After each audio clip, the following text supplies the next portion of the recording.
Zdravím vás lidi, dneska vám ukážu, jak stáhnout, nebo spíše kde stáhnout do Counteru wallhack. Takže najdeme si stránku, já už jsem se tady připravil, jo. Dejte CS16 wallhack easy. A i vidíte, že to pěkně komentovalo, že to funguje, takže stáhnete si to tady. Já už jsem si to připravil, jak jsem říkal, to mám tady na ploše. Takže jak to tam spustíte? Otevřete si tu složku. Tady máte 3 soubory.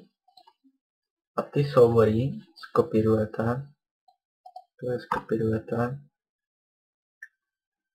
Skopírujete a vložíte je do té složky, kde máte nainstalovaný Counter. Takže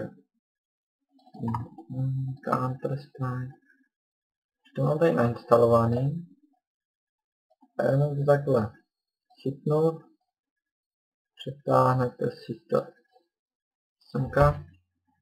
Dáte přesunout na hradí. Přesunout. Už to tam máte.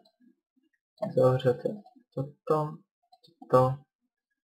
Už můžete začít hrát. Mělo by to fungovat. Mám to odzkoušený. Můžu ukázat, jestli chcete.